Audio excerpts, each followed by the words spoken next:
Well, here's your milk, and it's warm. Oh, thank you. I love the cinnamon. I never could say that either. Just the way you wanted me to make it.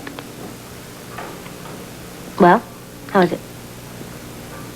It's good, but, It's not like your grandma made. I don't know. Maybe she was one of those people who, when they give out the recipes, they leave out one ingredient that made the difference. Yeah, you think she did that? She could have. I remember at Christmas time, my grandmother always made a special drink like that, but it had a little bit of brandy in it.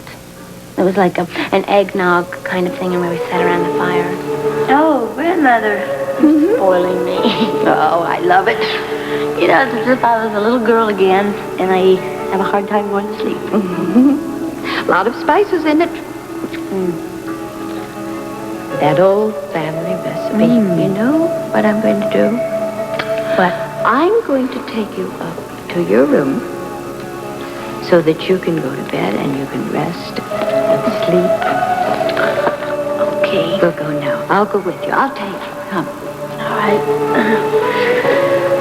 Oh, thank you. I am sleepy. Oh, that's my girl. Are you all right? Yeah. Thank you. My good little girl. Now, I'm going to turn on the intercom. So if you can't sleep and you want to talk, you call me. Okay. Just think of everything. That's what grandmother should do. She always hated it when one of the guests would ask her for a recipe. But she was always very good about it, and she told every single little ingredient. Terry, what are you thinking?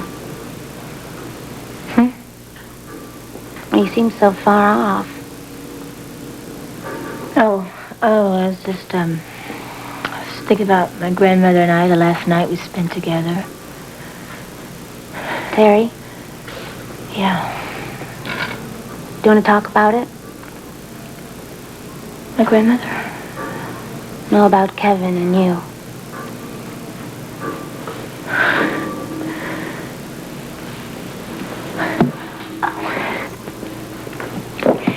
You know, I mean, how was it for you in Frisco?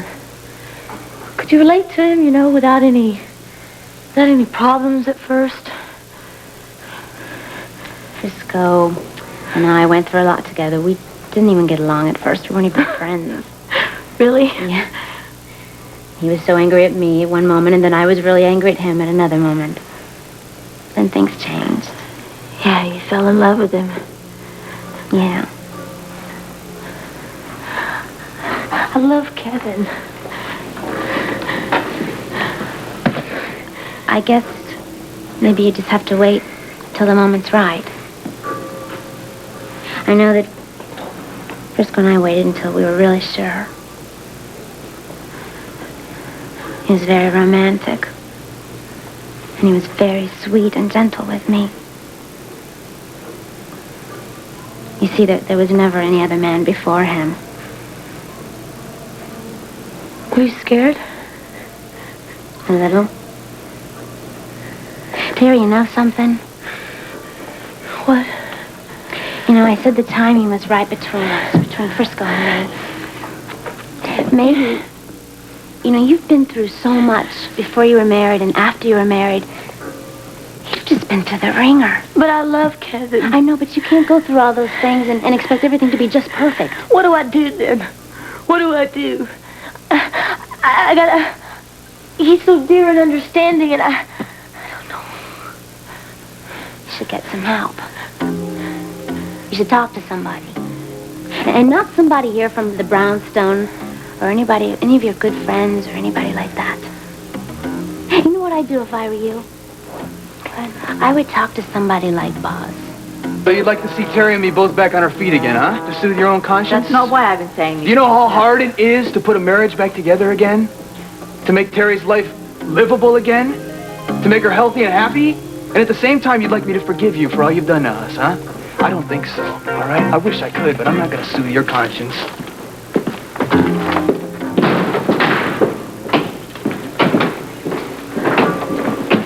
I see Kevin's in no shape for the talk we were supposed to have. Hi, boss. Hi. This isn't going to be easy for you, is it? Here you are. Have some milk. Food, anyway. Really? All right. You know, when my great-grandmother was alive, my grandmother gave her something like that, but she always put just a little bit of brandy in it. Brandy? Oh, I don't think my grandmother would have done that with me. Oh, I bet it's later than I thought. I have to go down and fix dinner for Frisco. He's been out on field maneuvers all day with the cadets, and when he gets home, he's going to be just starved. Yeah. I think what I'm going to do is make chicken fricassee. There's a lot of it. You know, since there's a lot of it, why don't you and Kevin just come over for dinner? How about it? Oh, that sounds great. Yeah? Well, he went to the hospital. He had a meeting with Buzz, and then he's going to go look for an apartment. You're moving out? So much has happened here at the Brownstone. I know. But the Brownstone is like one big family. I hate that idea. I know, but whatever Kevin decides, I'm behind him. Maybe we can persuade Kevin somehow to stay. You and Kevin both. I'd like that if you can. Well, the invitation still holds if you want to come. All I have to do is put 2 more table settings on the table, all right? All right, I'll talk to him when he gets home, all right? All right. And if you decide to stay home and, you know, have an evening for yourselves, I understand that, too. You know what you should do? What? What, you should drink the rest of this, and then you should take a nap, okay? So I can be bright and fresh when he Right, gets home? right, that's Yeah. the idea. Well, call me, okay? I will. Thanks. Okay, bye-bye. Drink some milk. I will.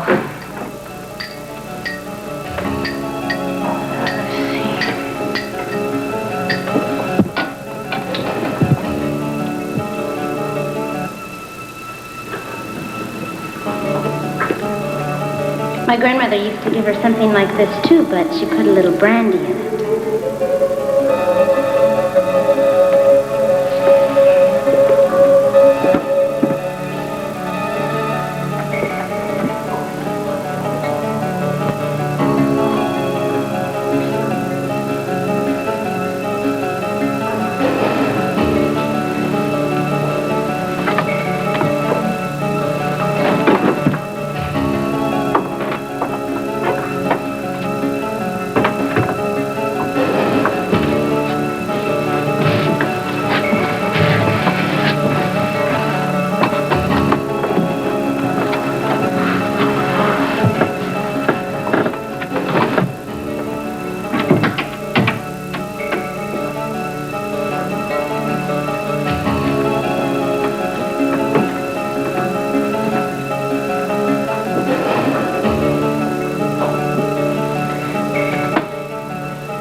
I didn't realize anybody was up here. No, it's all right.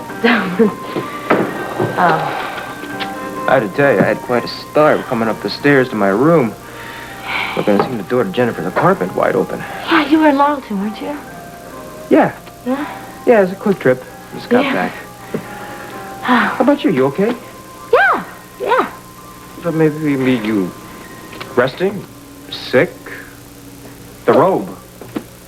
Oh. It has been a strange day. Well, Kevin at home?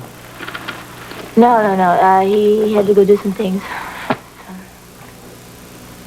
So, what are you doing in your grandmother's old apartment, huh? Why are you here? Why am I here?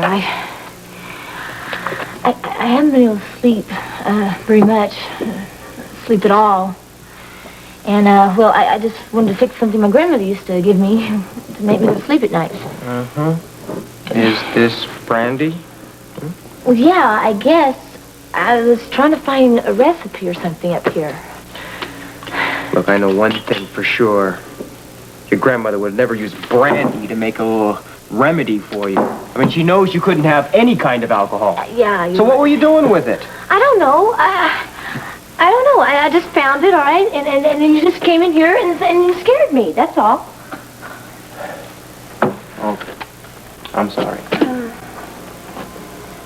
No, I'm sorry, too. Patrick, you think this nightmare ever is going to end? Terry, it has ended for you and Kevin. Kevin, I hope. No, for you, too. Well, maybe it'll all be over if I can just remember what happened when Earl Moody was murdered that night. Listen to me. You forget about that night. You let that out of your mind. You forget about it. I want you to tear it out of your head. I want you to rip it out like you'd rip a page out of a calendar. I don't want you ever to go back to that again. We all have to forget that night. Yes. Yes, all of us, like you, me, Kevin. I mean, Terry, if we don't, we can't get on with our lives. I think of Kevin. He has to be free of the past. And he needs your help right now. He needs to know that you're strong. You gotta be strong for him. You must forget the past.